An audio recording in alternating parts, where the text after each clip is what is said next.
पिछले वीडियो में हम बात कर रहे थे कि कैसे कई सारे देश हैं जिनकी इकोनॉमी एकदम बर्बाद हो गई जस्ट बिकॉज उन्होंने बहुत सारे पैसे छापना शुरू कर दिया।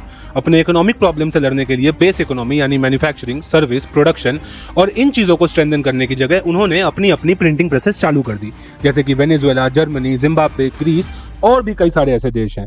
इन सभी देशों में महंगाई यानी कि जो इन्फ्लेशन रेट्स थे वो छप्पड़ फाड़ के ऊपर जा चुके थे। कई लाख % के इन्फ्लेशन रेट्स यहाँ कॉमन थे और इन सभी देशों को अपनी करेंसी को या तो सर्कुलेशन से निकाल के यूएस डॉलर को अडॉप्ट करना पड़ा या अपनी नई करेंसी को लॉन्च करना पड़ा। इसके बारे में डिटेल में मैंने इस वीडियो में बात की है, अगर आपने नहीं देखा है तो जाके देख लीजिए।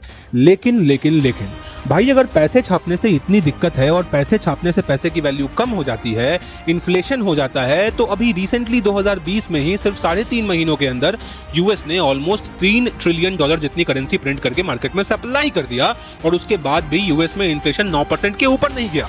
इतना इन्फ्लेशन तो बाकी की दुनिया में आते जाते रहता है बिना किसी बात के। तो क्या ये पैसा छापना इज अनहेल्दी वाला रूल गलत है या यूएस के पास कोई जादुई कवच है जिसकी वजह से वो इससे प्रोटेक्टेड है? इनफैक्ट इस मनी प्रिंटिंग की वजह से यूएस को तो उतना फर्क नहीं पड़ा, लेकिन ग्लोबली इसका काफी इंपैक्ट हुआ। बाकी के कई सारे देश में इन्फ्लेशन रेट्स ऊपर की तरफ जाने लगे और हाँ, इंडिया में भी इससे काफी हद तक इंपैक्ट हुआ है। तो भाई, हर बार पीएम को गाली मत दीजिए, कभी कभार जो बाइडेन की भी गलती होती है।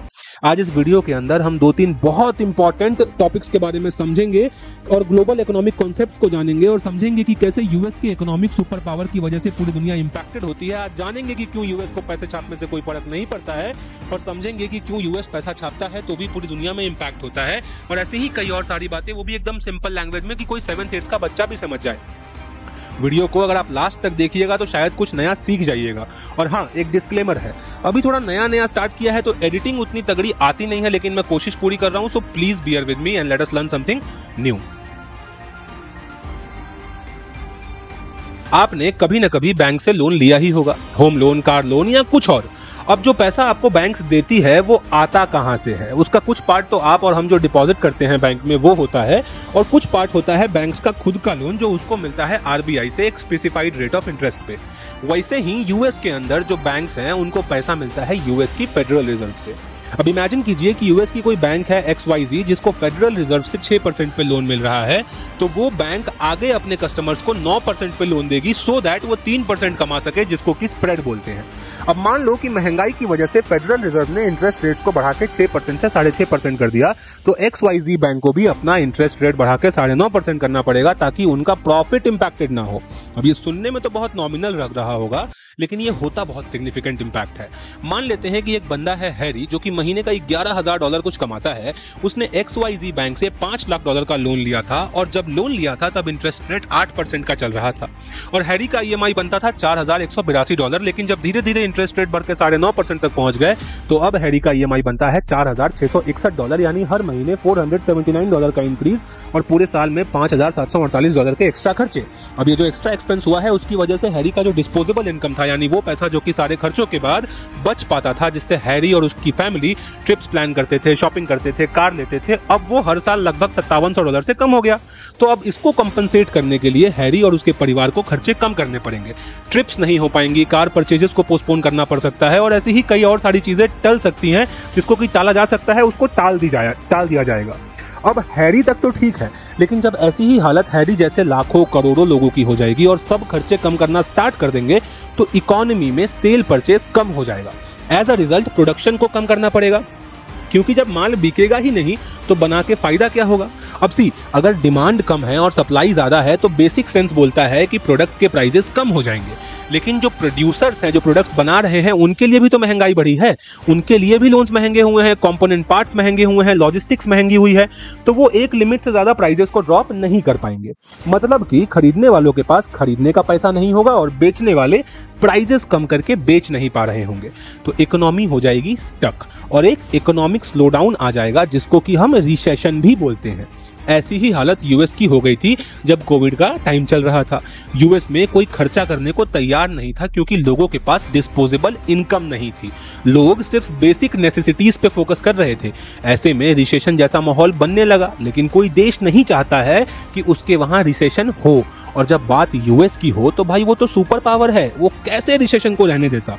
तो उन्होंने एक तरकीब सोची, बोला कि अगर लोगों के पास पैसा नहीं है इसलिए वो खर्च नहीं कर रहे हैं तो एक काम करते हैं ना, पैसा छाप देते हैं, आर्टिफिशियली मनी सप्लाई पंप कर देते हैं, तब तो खरीदेंगे ही, कहां जाएंगे।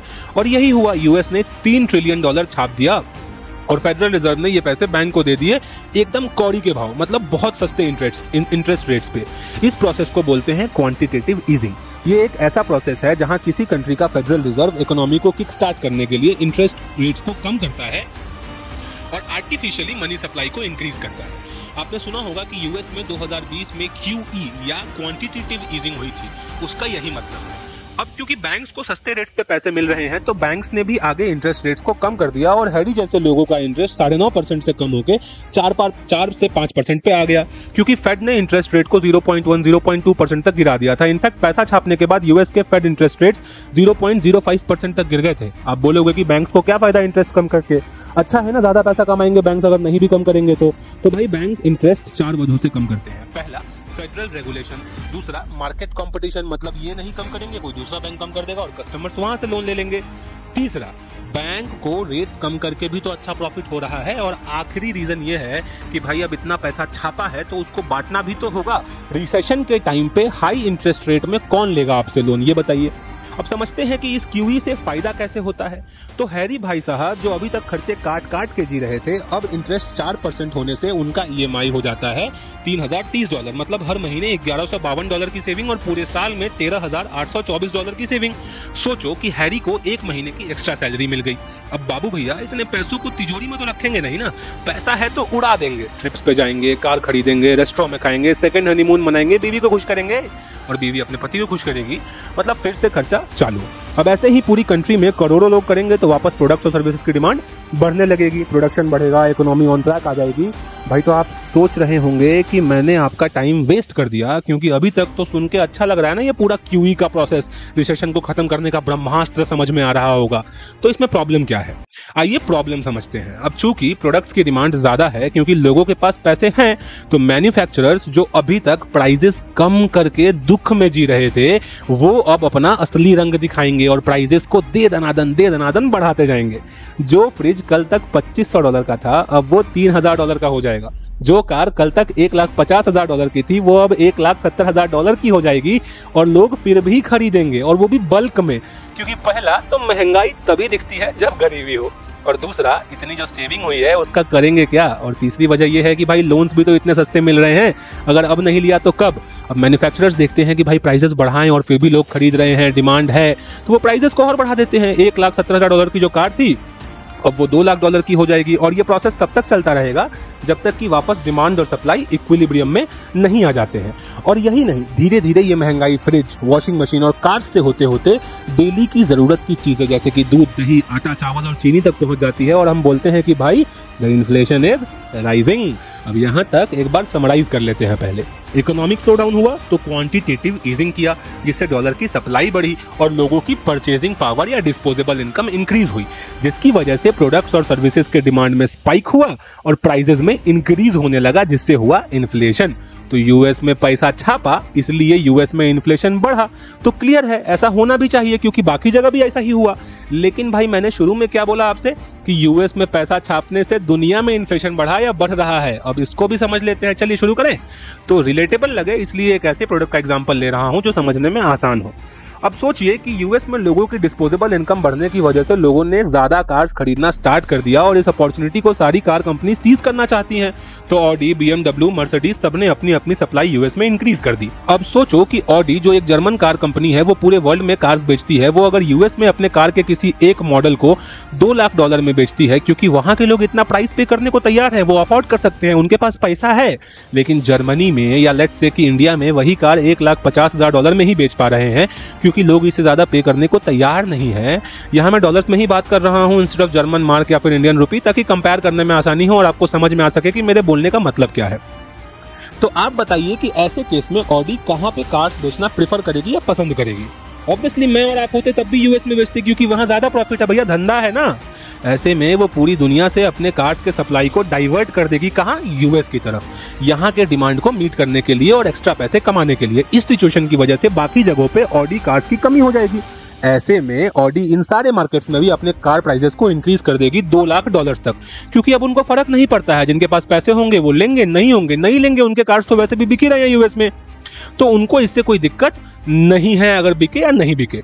और ऐसा सिर्फ ऑडी ही नहीं करेगी बल्कि बाकी की सारी कार कंपनीज भी ऐसा ही करेगी, because no one wants to miss out on the profits, जिसकी वजह से कार प्राइसेस सिर्फ यूएस में ही नहीं पूरी दुनिया में महंगे हो जाएंगे। And the same logic goes for any other product that you can think of, चाहे वो कंप्यूटर हो, लैपटॉप हो, वॉशिंग मशीन हो, एवोकाडोस, टोमेटोज, पोटैटोज, कुछ भी, हर जगह यही लॉजिक लगता है। तो अब यहां तक समझते हैं एक बार फिर से, यूएस में पैसा छापा तो लोगों के पास डिस्पोजेबल इनकम आया, जिससे इंपोर्टेड गुड्स की डिमांड बढ़ी, जिससे इन गुड्स के प्राइसेस यूएस मार्केट में बढ़ने लगे, जिसकी वजह से ये गुड्स अपने डोमेस्टिक मार्केट और बाकी के वर्ल्ड मार्केट में भी महंगे होने लगे। और जब ऐसा कई सारे प्रोडक्ट्स और सर्विसेज के लिए हुआ तो इन्फ्लेशन सिर्फ यूएस में नहीं बल्कि पूरे वर्ल्ड में बढ़ने लगा। तो अगर इस लॉजिक से देखें तो यही सेम रूल वेनेजुएला, जिम्बाब्वे या जर्मनी के केस में क्यों नहीं लगा? I mean, वहां भी तो पैसा छापा तो डिमांड बढ़ी तो इंपोर्टेड गुड्स महंगे हुए, तो उसकी वजह से ग्लोबल लेवल पे इन्फ्लेशन क्यों नहीं हुआ? आइए अब ये समझते हैं, लेकिन उसके पहले वीडियो लाइक कर दीजिए। देखिए बहुत पसीना आ रहा है क्योंकि एसी है नहीं। अब आप वीडियो लाइक करोगे, थोड़ा पॉपुलर होगा तो एसी लगवा लूंगा। आइए अब ये समझते हैं और इसी के साथ समझते हैं यूएस डॉलर की सुपर पावर को। अब इमेजिन कीजिए कि ऑडी को अगर यूएस में 100 कार्स इंपोर्ट करने हैं तो वो ऐसे तो हवा में करेगी नहीं, एक प्रोसेस होगा जिसको फॉलो करना पड़ता होगा। और वो प्रोसेस कुछ ऐसा होता है कि ऑडी की जो यूएस ब्रांच है वो ऑडी की जर्मन ब्रांच से 100 कार परचेज करती है, जिसके लिए यूएस ऑडी जर्मन ऑडी को पेमेंट करती है। ध्यान से समझिए, और ये पेमेंट होता है यूरोज में, क्योंकि वो जर्मन ऑडी को पेमेंट कर रहे हैं। तो अब यूएस ऑडी को यूरोज परचेज करने पड़ेंगे सो दैट वो पेमेंट करके कार्स को इंपोर्ट कर सके। लेकिन ऑडी इकलौती कंपनी नहीं है जिसको जर्मनी से कार्स मंगवाने हैं। ऑडी के अलावा बीएमडब्ल्यू, मर्सिडीज, वॉल्क्सवैगन जैसी कई सारी कंपनीज भी यूएस में कार्स बेचने के लिए कार्स को यूएस से इंपोर्ट करना चाहेंगे, जिसकी वजह से सबको यूरोज खरीदना होगा और यूरो की डिमांड बढ़ जाएगी। और जहां पहले $1 का ट्रेड हो रहा होगा, अब वो $1 $1 का मिलने लगेगा, मतलब यूरो डॉलर के मुकाबले महंगा हो जाएगा। लेकिन अभी भी कार कंपनी को कोई दिक्कत नहीं होगी क्योंकि वो काफी ज्यादा हेफ्टी प्रॉफिट यूएस में बना रहे हैं। तो आप सोचोगे कि इससे दिक्कत क्या है, यूरो ज्यादा स्ट्रांग हो रहा है तो इसमें हमें क्या दिक्कत होती है छोटे मैन्युफैक्चरर्स को और ऐसे प्रोडक्ट्स को जो कि कमोडिटाइज्ड है, यानी हैवी कंपटीशन में बिकते हैं, जैसे कि नॉन ब्रांडेड प्रोडक्ट्स, कपड़े, राशन, फुटवेयर, ऐसे प्रोडक्ट्स। सोचो कि यूरोप की व्हाइट लेबल यानी कि non branded clothing company US में प्रोडक्ट्स बेच रही है थ्रू अ होलसेलर। तो यूरो के स्ट्रांग होने से पहले अगर एक कपड़े की कीमत $1 थी तो वो होलसेलर यूएस में अगर साल में 1 लाख पीस बेच रहा था तो साल में उसे $1 लाख खर्चा आ रहा था। लेकिन अब चूंकि $1 $1.5 है, तो यानी कि अगर उसको 1 लाख पीस बेचना है, अब उस होलसेलर को $1.5 लाख का खर्चा करना पड़ेगा। उसका कॉस्ट ऑफ परचेजिंग बढ़ जाएगा क्योंकि मार्केट में डोमेस्टिक प्लेयर्स भी हैं। तो अब ये क्लोथिंग कंपनी के जो प्रोडक्ट्स हैं वो मार्केट में कॉम्पिटिटिव रहे नहीं और बिकना बंद हो जाएंगे, जिससे यूरोप में इसकी मैन्युफैक्चरिंग स्लो हो जाएगी, लोगों की जॉब जाने लगेगी और वहां इकोनॉमिक स्लोडाउन हो सकता है। क्योंकि क्लोथिंग तो बस एक एग्जाम्पल था, ऐसे बहुत सारे प्रोडक्ट्स और कमोडिटीज के साथ में होगा। तो अब इससे टैकल करने के लिए यूरोप को एक स्टेप लेना पड़ेगा और यूरो को प्रिंट करना पड़ेगा ताकि सप्लाई इंक्रीज हो और यूरो की वैल्यू डॉलर के अगेंस्ट नीचे आए। और अभी तक इतना तो समझ ही गए होंगे आप कि यूरो के प्रिंट होने से यूरोप में इन्फ्लेशन बढ़ जाएगा। तो ये दूसरा इनडायरेक्ट तरीका है जिसकी वजह से यूएस में पैसा छापने की वजह से यूएस में डिमांड इंक्रीज होता है, जिससे कि यूरो और इस जैसी करेंसी की वैल्यू इंक्रीज होती है, जिससे यूएस में एक्सपोर्ट करना महंगा हो जाता है, जिसको टैकल करने के लिए लोकल गवर्नमेंट को पैसे छाप के अपनी करेंसी डीवैल्यू करनी पड़ती है, जिससे कि वहां इन्फ्लेशन हो जाता है। अब सोचिए कि अगर इंडिया को रशिया से ऑयल खरीदना है तो वो रशिया को रशियन करेंसी में पेमेंट करेगा क्योंकि रशिया में आईएनआर तो चलता नहीं है, लेकिन रशियन करेंसी का स्टॉक तो इंडिया के पास है नहीं। तो इंडिया को पहले रशियन करेंसी खरीदनी पड़ेगी, लेकिन ये रशियन करेंसी खरीदने के लिए इंडिया को जो पेमेंट करना पड़ेगा वो पेमेंट यूएस डॉलर्स में होगा।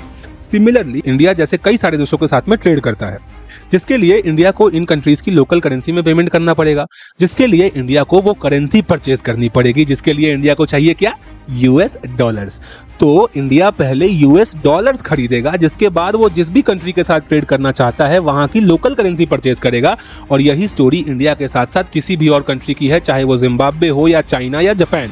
लेकिन यूएस को अगर किसी भी देश के साथ ट्रेड करना है या उसकी करेंसी परचेज करनी है तो उसे किसी थर्ड करेंसी की जरूरत नहीं है, वो डायरेक्टली ये ट्रांजैक्शन कर सकता है क्योंकि यूएस डॉलर है ग्लोबल रिजर्व करेंसी। ऑलमोस्ट हर देश यूएस डॉलर में ट्रेड करता है और इसको एक्सेप्ट करता है। वेनेजुएला, जिम्बाब्वे या ग्रीस को भी अपने राइजिंग डिमांड को मीट करने के लिए जब इंपोर्ट्स चाहिए थे तो उन्हें पहले यूएस डॉलर खरीदना पड़ता था, जिसकी वजह से डिमांड चाहे ग्रीस में बढ़े तब या वेनेजुएला में डिमांड बढ़ती है तब अल्टीमेटली डिमांड किसकी बढ़ती थी? यूएस डॉलर्स की। और यूएस डॉलर इन करेंसी के अगेंस्ट अप्रिशिएट हो जाता था, जिससे कि इन करेंसी की वैल्यू काफी कम हो जाती थी और ये इंपोर्ट्स कर नहीं पाते थे। डोमेस्टिक मार्केट इतना स्ट्रांग था नहीं कि डिमांड को सपोर्ट कर सके, इसलिए प्रोडक्ट के प्राइसेस बढ़ते ही चले जाते थे और इकोनॉमी एक इन्फ्लेशन और करेंसी डिप्रिसिएशन के लूप में फंस जाती थी।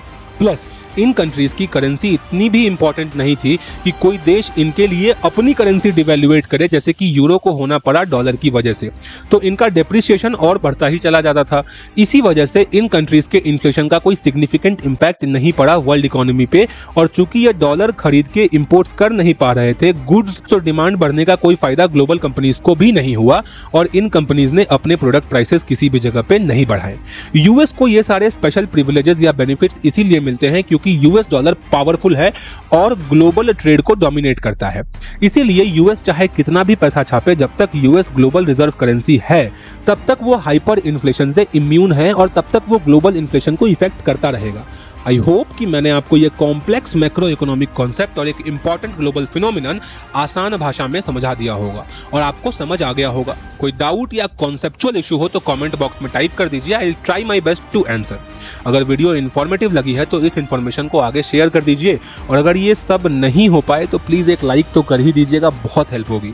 अच्छा वेट, ये यूएस डॉलर ही ग्लोबल रिजर्व करेंसी क्यों है? आईएनआर या फिर रशियन करेंसी या कोई और करेंसी क्यों नहीं है? बताते हैं अगले वीडियो में, तब तक आप सोचिए और सीखते रहिए। Bye bye.